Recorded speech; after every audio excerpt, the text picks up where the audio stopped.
Welcome, Jen. We are so excited to have you here as part of season three. We're going to dive right in. So, if you could you share a little bit about yourself, both personally and professionally, so our listeners can learn more about you? Sure. Well, first off, thank you for having me. I'm super excited to be here.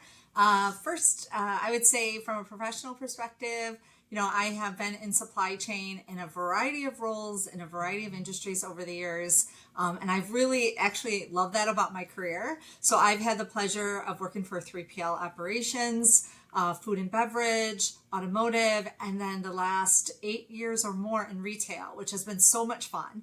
All in the supply chain area in a lot of different scopes of responsibility, whether it was S&OP, logistics, supply chain operations, you name it, and a lot of different, even a return call center at one point in my career. Oh, So all right. a lot of different roles that I've loved. And then on the personal side, I've been very involved in a lot of community engagement and activity. I've actually I was an elected school board official, so I ran Ooh. for. Yeah, so that was like a fun time to be a school board member during COVID. I gotta tell you, not so fun. Um, but I did that for 8 years. I have three kids, and just continue to be involved in the community in a lot of different things. I'm on a couple boards right now, and just really involved in the community. Which, as we get into some of the questions today, you'll hear that I'm just very active in the industry.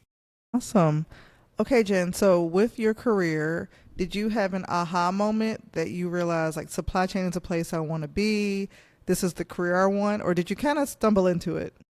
I definitely stumbled into it. So I thought initially that I was going to be a teacher, and I was actually going to DePaul University to graduate with a high school diploma in British literature. Was my Oh, obsession. So I don't know why, but I just loved it. I love Shakespeare, and I had been working full time while going to school full time, and I was working for a third party freight payment company, and I just started to get really used to carriers and rates and all this, great stuff that's kind of behind the scenes of a freight payment and audit organization, and really just fell into it. And so when I was going to graduate, they were like, please stay. And here's an opportunity for you. And I've been in it ever since, and I love it. To me, supply chain, when kids, I talk to a lot of different Hmm. students, college, high school, etc.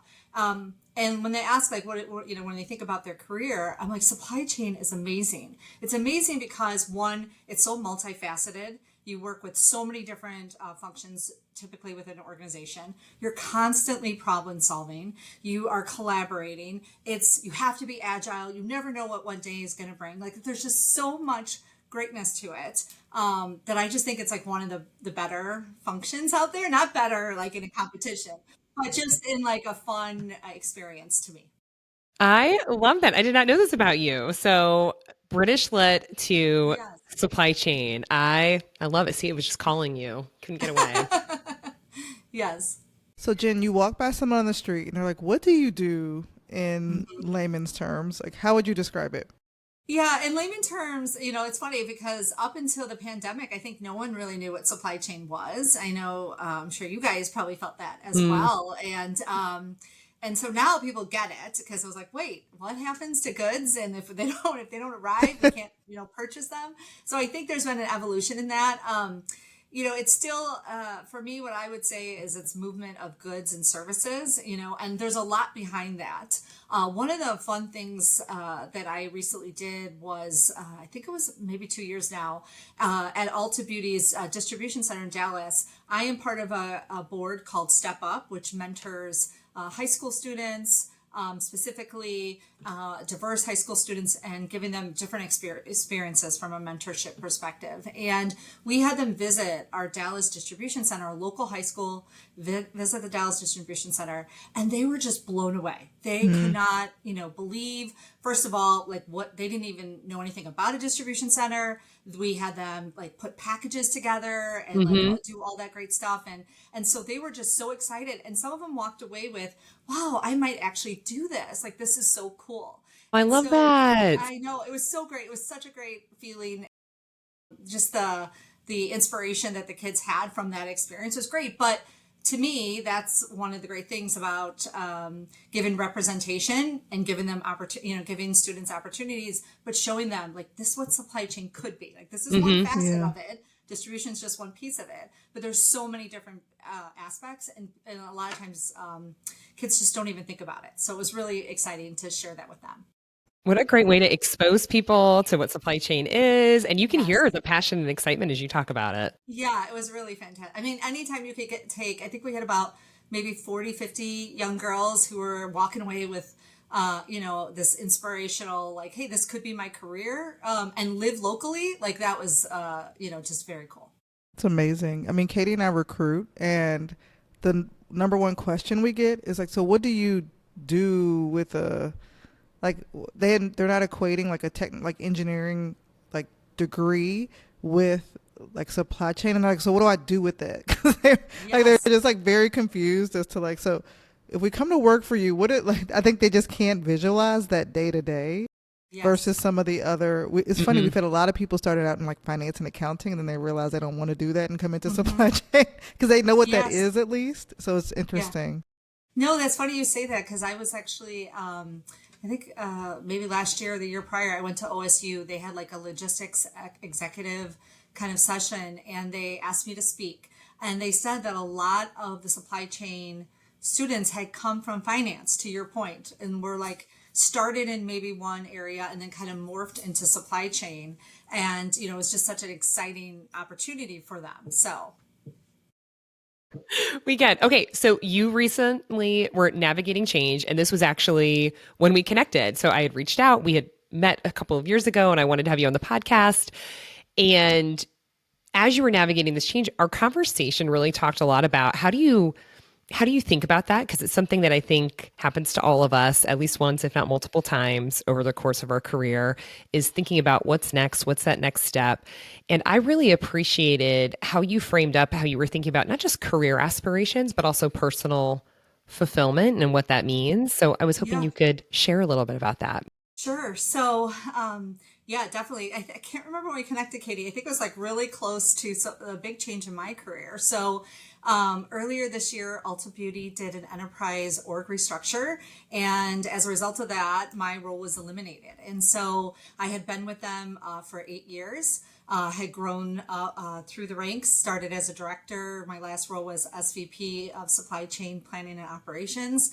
So I had a lot of great exposure, Hmm. loved the company, loved my experience there. And, having to like then say, okay, I wasn't planning this, this career move. What is the next step for me? And one of the things I immediately did was really connect with different variety of individuals, peers, etc., in the industry, people that I trust, and connected with them to be like, okay, this is what just happened. Here's what I'm thinking. Here's how I'm navigating, and I got some really great sound advice. And one of a couple things that like just resonate with me. One, I love I've been involved in the from a networking perspective. I'm involved in the industry in a lot of different areas, but I love my network. And I had some powerful women who came back to me and said, "Okay, this is one leg of your journey. It is not, it is not your entire your Ulta Beauty is not your identity. This is just a leg or a step on your career journey, whatever you want to utilize. But that's what that is. And two, you are a great leader, and here's like, here's what I know about you. Here's what, all the affirmation that sometimes you need, to be honest with you, when Yeah. you're going through Mm-hmm. something like that. It's definitely a different mindset, and you have to trust who you are as a person, as an individual, as a leader. But then also, it's so fantastic when you can get affirmation, right? And when you can have Yeah. people reach out and send messages and set and tell you, oh, you meant this to me, or you meant that to me, Mm-hmm. which is always fantastic. But really, it's a moment in time to like rethink and reshape your mindset. And I immediately started to think like, okay, well, what does that mean then? Here's a fork in the road. What we know about anybody in supply chain over the last few years, or anytime I think of a great leader, is resiliency. And to Hmm. me, I'm like, I know I'm a strong person and I can power through this, but what does that mean? And then how do I make sure as I'm powering through, then I'm also recognizing all the emotions that go with it, Yeah. recognizing the challenges that go with it, really trying to balance that. I think I shared with you, Katie, my first like 4 to 6 weeks home was so different for me, in that I typically, had in the past worked on the weekends. It's often, as a lot of companies can be, there's often a lot of meetings, a lot of, you're connecting with your team, there's all these things are happening during the week. And sometimes you need that weekend to kind of, Yep. compress, to pull Yep. things together, to work on things. And so the first few weekends, I was like just walking around my house, not sure what's going on. And my husband's like, "What is wrong with you?" And I just was like, "I don't know what to do. What do you mean you just like sit down and relax?" Like that is so foreign to me. It's foreign to me in that that's not my DNA. I've always been a go, go, go, go, go. Let's stack. Let's be involved in Hmm. boards. Let's run for office for the school board. Like I like to stack things. I like to be involved. So that's one, working on that. I'll be honest. I'm working on, the relaxation piece of it. But then two, it was a real just adjustment where you almost feel like, you're not in your skin in a little bit, like in a way Mm. that you kind of feel like not an out of body experience. I want to be dramatic, but it definitely feels like you don't feel like yourself because you're used to your routine. You're used to what makes you comfortable. I could only organize and paint so many things in the house during that 6 weeks that and also, try to plan for the future. Like what does that mean, and be reflective. But I also think in the same breath, one of the things that I have, I've talked to a few people who've been similarly impacted at other organizations, and I'm like, give yourself that grace to process it because there is a lot that is happening. Sometimes, I met with somebody just recently from Starbucks, and they had been impacted as well. And, they were like, how long did it take you to get over it? And my response was, I don't think I'm still over it. Like, just to be Mm. honest, I mean, I'm very grateful.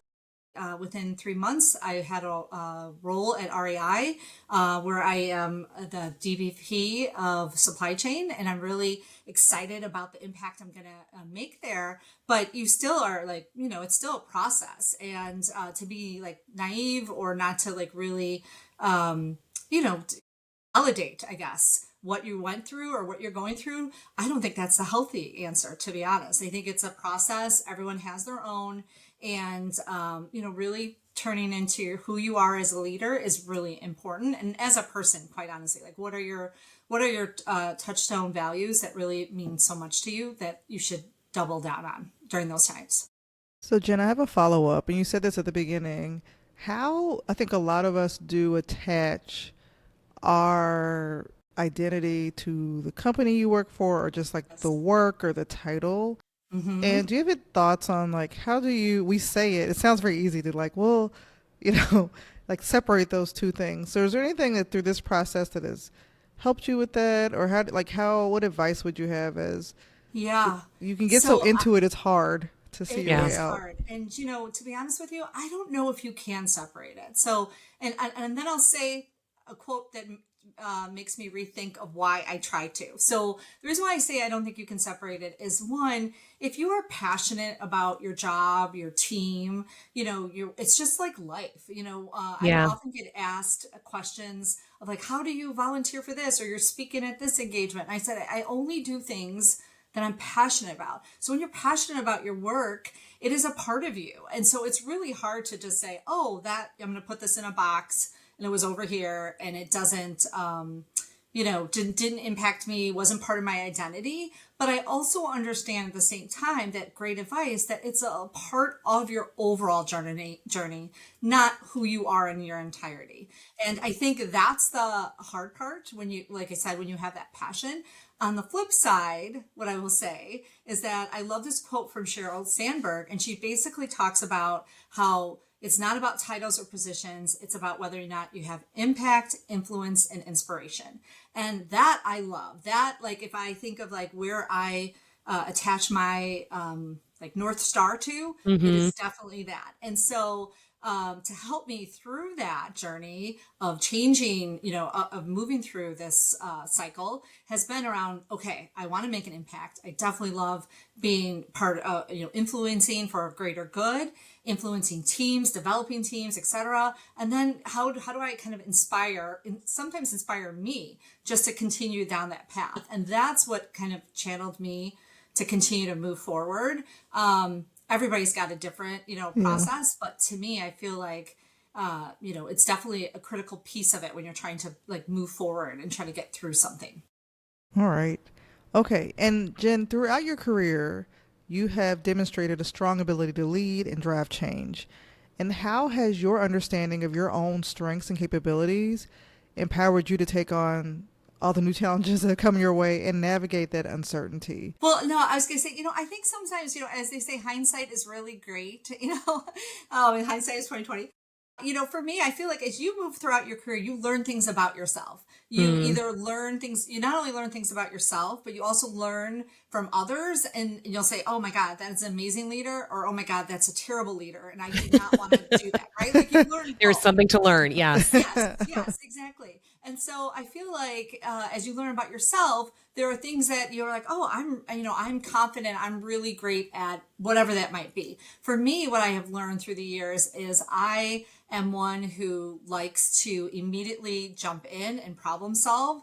I am one that, at the most of my kids' times, I'm the one who likes to take charge. So if I'm and I know this even on a personal level, like I could be at an event and I could see like, okay, it's a party. They don't have things like things aren't going right. The host seems like she's distressed. And I just jump in and move. Like I just cannot help myself. And my kids are like, there she goes again. And I'm like, no, I'm helping, which I am. However, that's just who I am. Like, show me some chaos and mess, and I'm going to jump in and roll up my sleeves and figure it out. But I've also learned, through, you mentioned, how else do you learn about yourself? Like different assessments, development classes that I've taken have shown me, like, hey, one of my top, from an assessment test that I took, one of my top attributes is a learner, which I don't know if I would have known that about myself, but I definitely am a learner because I'm passionate about constantly learning. I don't know if I would have branded myself as that. Yeah. But again, that's like things you learn either through your journey, through action, through development that really, paints a picture of who you are, if that makes any Yeah, no, sense. it's perfect. All right. So, one of the things that you mentioned earlier, Jen, and we get a lot of questions about this, is network and networking and what does your network mean? And you talked a lot about how there were some amazing women that you were able to reach back into your network as you were going through your Yes. transition that were so helpful. But as you look back at like your whole like career journey, if you will, could you Mhm. share a little bit about like how you've built that network, how you've maintained that network, and maybe like how it's helped you throughout different chapters of your career? Sure. Yeah, I think networking, first off, I think from a networking perspective, I think a lot of times, whether it's conferences or different events that you might have exposure to, I always try to connect with people, especially even if I don't personally know them. Sometimes I'll try to connect with individuals, like somebody might speak on a panel, and maybe I just know them because I'm attending it, etc. But I will try to connect with that individual if I'm moved by what they're sharing, Hmm. and then I'll message them. Like a lot of times, I'm in the audience taking pictures of them on stage, and I'll be like sending it to them, and they are so grateful because a lot of times you don't even have like it might just be you at that conference, right? Yeah. And you That's a don't great have any idea. pictures. Yeah.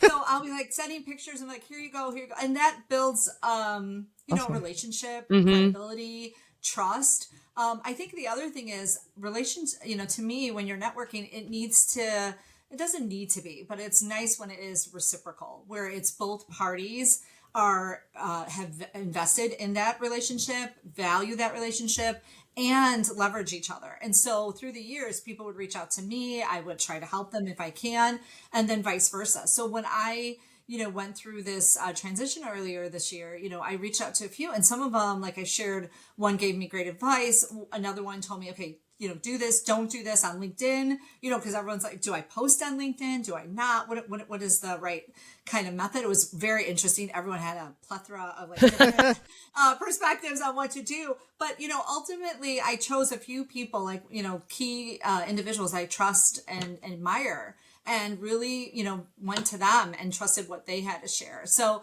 I think to your earlier point, networking is so critical, not only for this moment in time that I've just, led through the last 6 months or so, but really just in general, because I think it is, I'm a collaborator. I love to connect with individuals. I love to collaborate. That is what one leader called as my superpower. And to me, that networking is just an extension of that. And I think it's really important as you try to build your brand, as you try to, network for whether it's job opportunities, even just, benchmarking. Yeah. I mean, the list goes on and on. And, I just think that it's really critical. And I think it's something that you have to do along the way. You can't just all of a sudden say, okay, I'm on LinkedIn now, I'm going to network with everybody. Like, that is not what that's about. It is really a process, and spending time with people and learning about them, I think, is really also important. Any tips for maybe people who are earlier in their career who are just starting this out? I think sometimes it can feel a little bit overwhelming. I love the example you shared of like, I snap a pic and I send it to them, because it is appreciated. And I think it's giving before you're also receiving. But anything else you would offer to maybe people more junior in their career on starting that, building the network and then nurturing it too?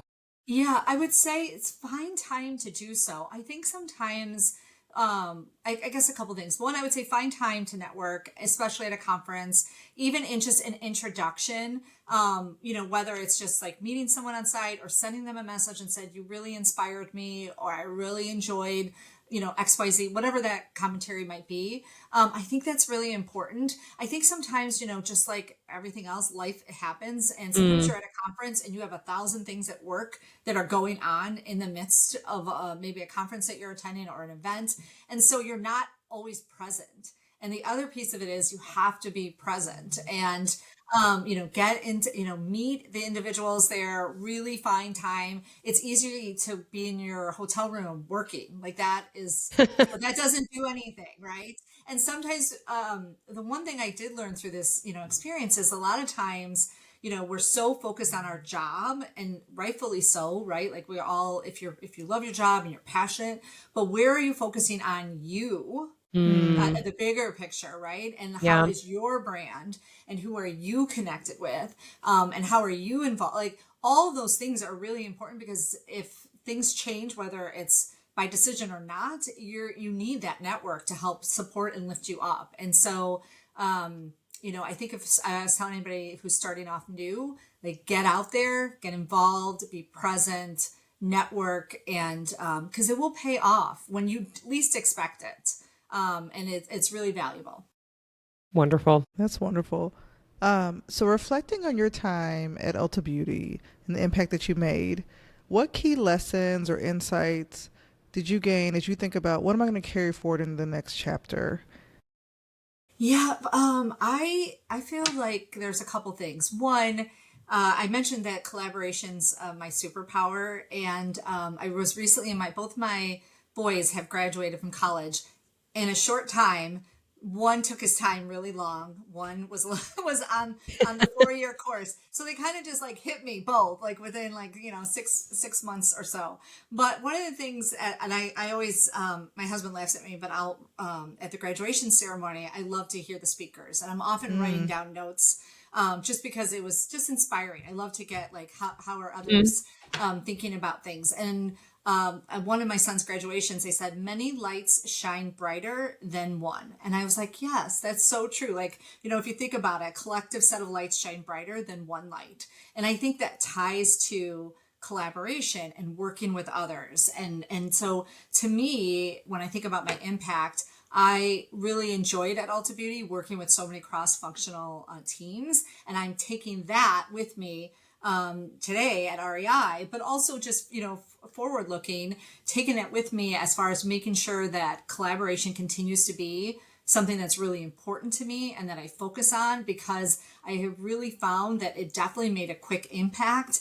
It made, from when we were going through a supply chain transformation, having that piece of it was so important. Just as how you show up, who you are, and how you're able to navigate the day to day Mm, is really important. I think another thing that I really kind of took away from it is that, everyone's a work in progress. Like, we're Mm. all a work in yeah. progress. And I definitely felt that, even through my different roles at Ulta Beauty, I was continuing to work on myself and to progress and to develop. And that doesn't stop now that I'm not at Ulta Beauty, right? So how do I continue to work on myself? How do I continue to develop myself? How do I continue to, push myself out there into uncomfortable situations to continue to, up the bar on where I want to achieve? Because I do have, career aspirations, and I do have, goals that I hope to achieve. And so continue to work on myself and know that everything is a work, everyone and everything is really a work in progress. I love that one. So good. Okay. So switching back to earlier in your career then. So this Hmm. is kind of in our leadership advice questions. Okay. What is a piece of advice that you got early in your career that has really just stuck with you and it still resonates today? Yeah, I think one of the things that I had, there's two pieces of advice really. One has been around, the importance, and we've talked about it today about networking. It was shared with me early on the importance of, like, who are your close confidants and how do you have somebody that you could trust and to tell you the good, bad, and the ugly.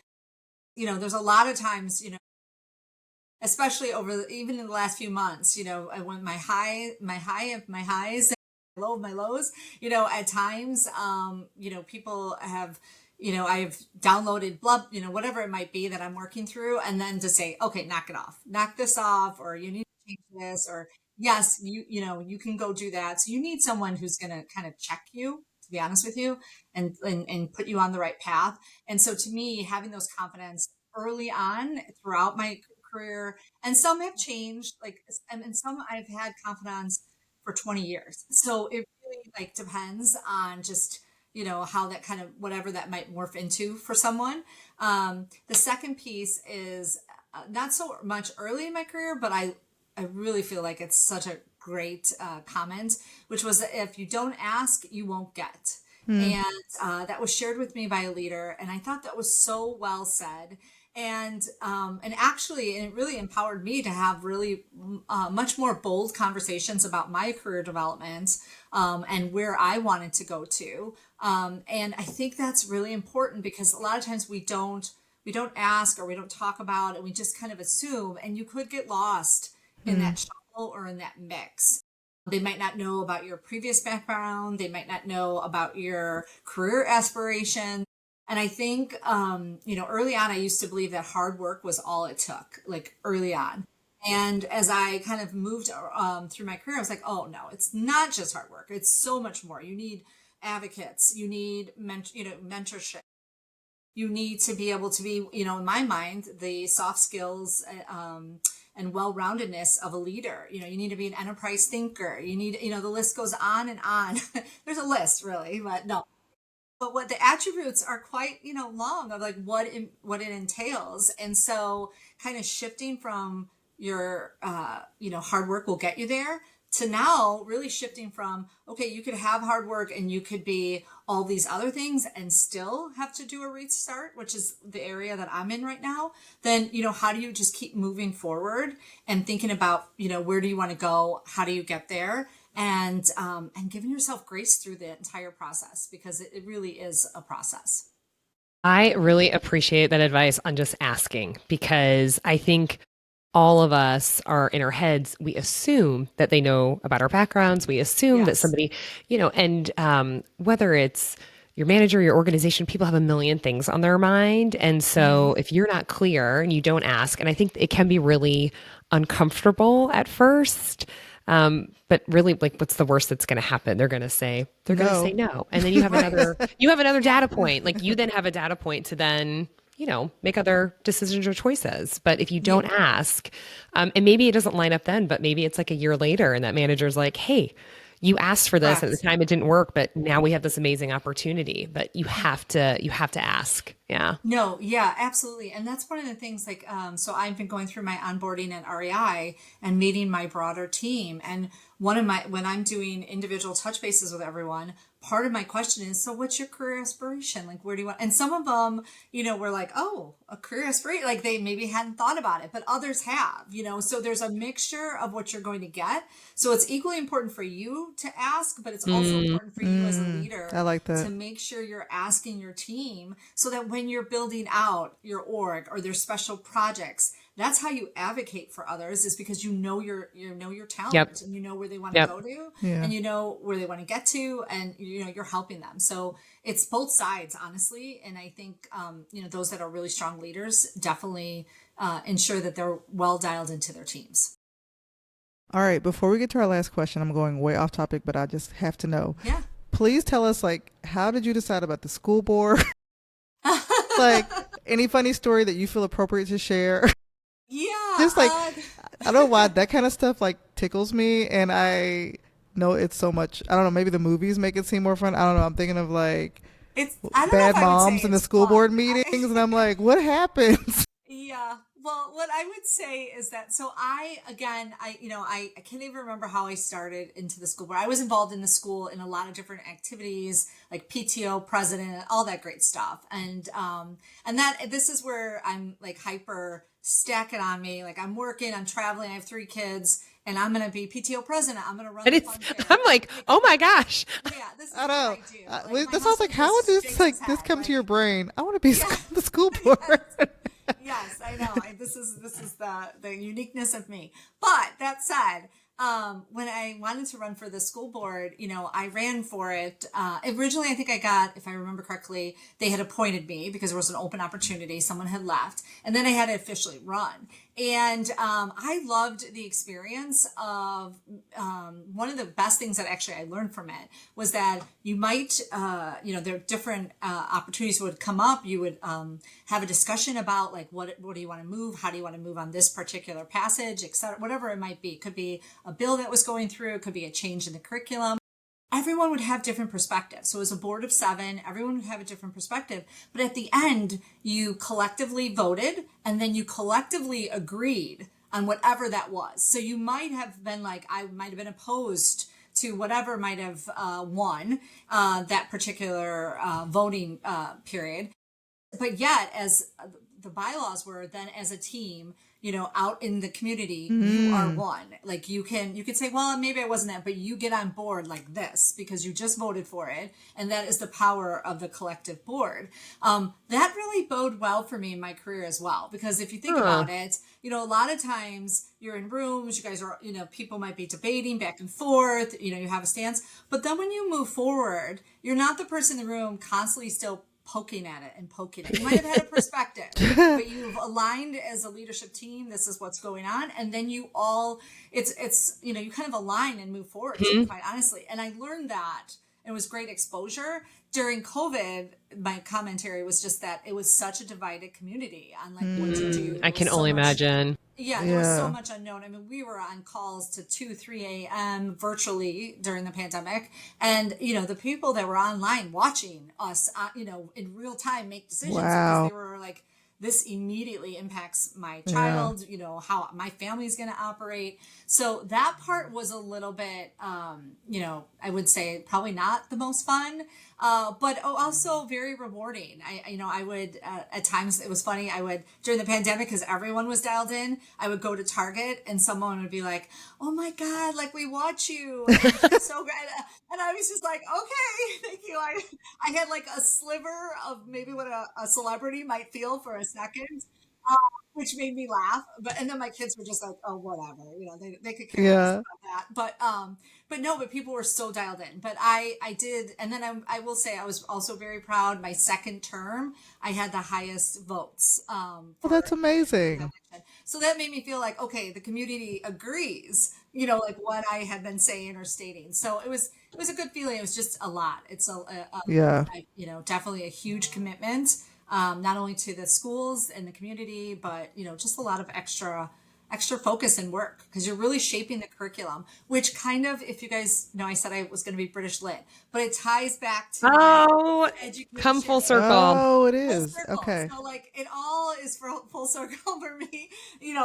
Recently at REI, we had our anniversary sale, and we had the opportunity at their company. You have the opportunity to go work in a store, and I was like, oh my god, this is so great. So I signed up to work at a local REI store here, and I had the opportunity to like open the dressing rooms for people to try things on, and like work the floor. Basically, I was like customer support, and I loved it. But it was like, oh my gosh, that like it was a full circle moment because I used to do part-time jobs in retail and work Hmm. at different stores, Crate and Barrel, other store, Carson Perry Scott, whatever.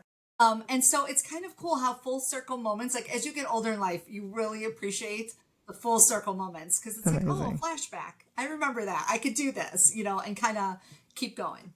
That's great. Okay, last question. We love this one. Okay. Hero hardship highlight. So, hero, Yeah. a So, person who inspired you, hardship, difficult experience. We like to end on the positive achievement or proud moment. okay. So, hero, I like how you do this hero hardship highlight. It was so I would say for my hero, it's my kids. Like, and Mm. they are the ones that fuel me and continue to fuel me and my career aspirations because really I just want to continue to do well and help them in any way that I can. And whether it's from representation, anything, I just want to, that's really what it's about for me. From a hardship, I have there's so many I could think of, to be honest with you, just like, kind of thinking through the years. But, I think that one of the hardships has been throughout, whether it was like the recession or different economic times where I had to balance working two jobs. And, I might have had a career, executive role full time, and then maybe it was a part time retail role that I might have been doing.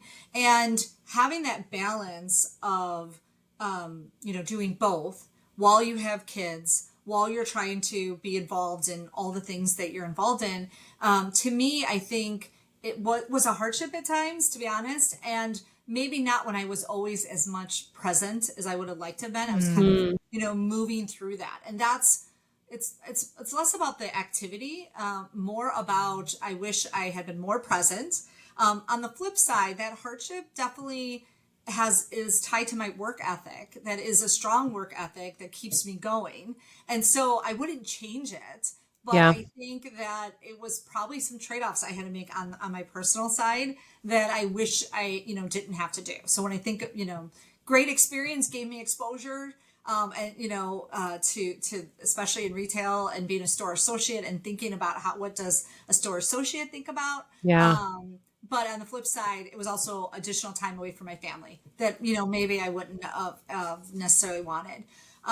So it was, let's say you said hardship. And Here, then what was the highlight. last? Okay, Highlight. so highlight. So I think one of my highlights would be there's been several, but I guess one of the highlights, I just thinking about my kids and I mentioned about them graduating, was when I got my master's. And I got my master's while I had my two kids at the time, my two boys. My daughter wasn't born yet, and working full time, traveling, getting your master's. I got my master's 10 years after I graduated from my bachelor's degree. So, into my career, like early start of my career, and balancing that. And I think of that only now, I guess, because of the fact of seeing my kids graduate and just the reward of like, whether it's your master's or bachelor's, you're putting effort in. It is a lot of hard work, and that sometimes that reward doesn't pay out in a job or might not pay Yeah. out in a Mm-hmm. role or etc., but it pays out in just knowing that you